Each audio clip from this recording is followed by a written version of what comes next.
What's going on, guys? Welcome back to BlackTideTV and additional Destiny 2 open beta coverage. In the video today, we'll be playing through part of the available strike and discussing classes and subclasses in the open beta. In particular, which of the 3 new subclasses is the best in Destiny 2.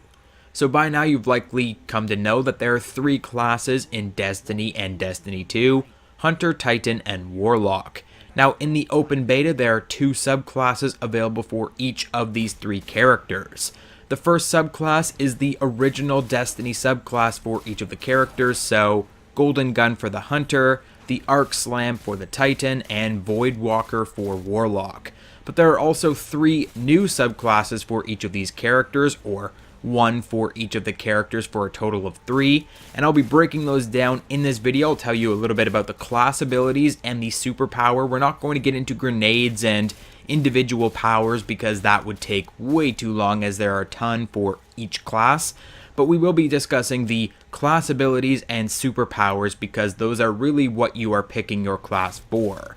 So starting off with the weakest of the few, Hunter Arcstrider. It goes without saying for anyone who has completed the beta in any capacity that the Hunter is the weakest of the 3 available classes in Destiny 2 by a landslide. In the original Destiny, Hunter was one of the most respectable choices, but it seems that Bungie has dialed back that character in terms of both passive skills and active skills. The Arcstrider subclass comes with the Arc Staff superpower, which allows you to form a staff of pure arc energy and acrobatically take out your foes. This class also comes with a dodge ability. The first dodge ability is the Marksman's Dodge, which will allow you to automatically reload your weapon upon dodging, and the second dodge ability, which you can alt in, is the Gambler's Dodge. Gambler's Dodge will allow you to fully recharge your melee ability as long as you are dodging near an enemy. This ability is complete crap. I mentioned this in my other video for Destiny 2, my first impressions, which I'll link in the description down below. The dodge class ability simply doesn't stack up against Warlock Rift or Titan Barricade. Both of those abilities are very powerful in both solo and cooperative, Crucible, and PvE. The dodge ability only gives you the ability to sidestep and potentially gain a melee power or reloading your weapon, which you could simply hit the reload button and that would be covered. On top of this, the Arc Staff ability really isn't that great. It puts you at greater risk than reward. You're running straight into the enemy gunfire with no real bonus to health or defense, and you're essentially swatting at them with a melee weapon. Yes, the melee weapon will kill them instantaneously, but there's very little range on the weapon. It increases your speed, but it doesn't do what it should be doing. It doesn't really give you an advantage of any kind. The Hunter is, I understand, an agile character, and you're supposed to be very tactical in your movement. But in Crucible, you'll be put down very quickly. In PvE, the dodge ability won't help you, and the Arc Staff ability will put you right in the center of all of the massive enemies that you will probably die from once your Arc Staff runs out. Next, we have the mid-range of powerful abilities, in my opinion, and that would be Titan Sentinel. Titan Sentinel's superpower, the Sentinel Shield, allows you to summon a shield of Void Light, which you can attack with, guard with, and throw. So you already have a host of abilities at your command. You have defense, you have offense, and you have ranged power attacks.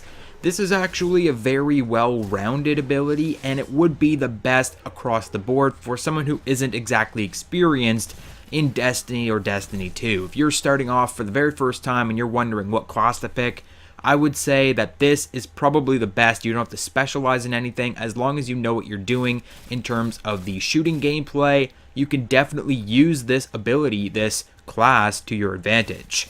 On top of this, the Titan Sentinel class comes with 2 different class abilities. The first being Towering Barricade, which allows you to create a large barrier that can be used to reinforce a position with cover from enemy fire. This is a large wall in front of you that enemies can not shoot through. They have to break through this barricade, and they can't even walk through it, if I'm not mistaken. I remember walking through an enemy barricade in Crucible and taking damage. Your teammates can hide behind that barricade It's not a one-man show. So it's very good for co-op and solo play, Crucible and PvE when engaging large bosses, etc., etc. The other barricade is my personal favorite, and that would be the Rally Barricade. And this one is very interesting. I'm not sure if it works for co-op or not. It definitely works for solo, and this is a smaller barrier that allows you to peek over it while aiming down sights, and which instantly reloads your equipped weapon when you take cover. From where you spawn this barricade, you automatically go into a crouched mode, and when holding L2 or whatever you use to aim down your sights, you're going to peek over, and then when you release L2 or whatever you use to aim down sights, you're going to hide back behind the barricade, and it's going to instantly reload your weapon. It's very, very powerful, let me tell you, for just quickly engaging a bunch of enemies at once. It's incredibly powerful. It's probably the best passive ability in the game, but it still doesn't topple what I think is the best super ability and the best class or subclass in the game, and that would be Warlock's Dawnblade. Warlock has had a history of being overpowered in the Destiny series, and Destiny 2 is no different. The Daybreak superpower will allow you to weave solar light into blades and smite your foes from the skies. Translation: jump very high in the air, fly on the spot, throw down flaming blades of chaos, and completely obliterate any enemies within the area. Unfortunately, this superpower doesn't last too long, but there are advanced abilities in the game, which I've noticed through the menu, that will allow you to progress this ability and make it last longer by killing enemies while using it. So essentially, once you get this thing leveled up, once you use your ability for quite some time and get some experience, it's only going to get better. And this ability is already complete tank. I think it's the best in the game. You're very hard to hit when you're flying through the air. You don't take a whole ton of damage. It's very powerful in that one single blade with a well aim will completely obliterate enemies in PvE and enemies in Crucible. Crucible enemies have no idea what's about to hit them when you fly up into the air like a kamikaze and start throwing sun blades at them. It's crazy. On top of this, your passive abilities, maybe not as good as the Titan passive abilities, but the Rift abilities. First, Healing Rift, which allows you to conjure a well of light that continuously heals those inside it.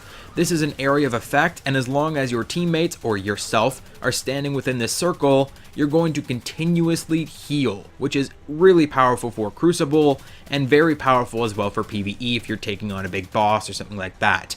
I would only advise that you take that Rift and make sure you put it in a defensive position. Don't put it out in the middle of nowhere, because even though you will be regenning health, you don't regen health that fast, and enemy gunshots will take your health down faster. The other Rift is the Empowering Rift, which allows you to conjure a well of light that increases weapon damage for those inside it. I haven't personally used this one because I feel that the Healing Rift is a much better option, but this would probably be great for Crucible. Say you were taking a domination point, you would probably throw this thing down and increase all of your teammates' damage, and then you could just ward off enemies that are attacking you. Essentially, Warlock is the best, once again. Destiny 1 had Warlock the best, Destiny 2 has Warlock the best, in my opinion. Hopefully they add in some more subclasses that we can judge throughout the game, but for now I would say for an experienced player, go with Warlock. You do have to be very tactical in how you use your rifts, how you use your superpower. If you're going to be playing Destiny 2 for the first time, your first experience with Destiny, I would say go with the Titan. He's overall very good. He can take a lot of damage. He's kind of the tank, and he can support his team very well, but also can support himself very well. And the Hunter, come on Bungie. Hunter used to be my favorite. Can we just get a buff on this character, please? But that is it for today's video, guys. I hope you enjoyed it. Let me know what you think of the subclasses in Destiny 2 so far in the comment section down below. Hit the like button, subscribe, all that good stuff. Follow me on Twitter, support on Patreon, all those links in the description down below, and I'll catch you guys on the next video.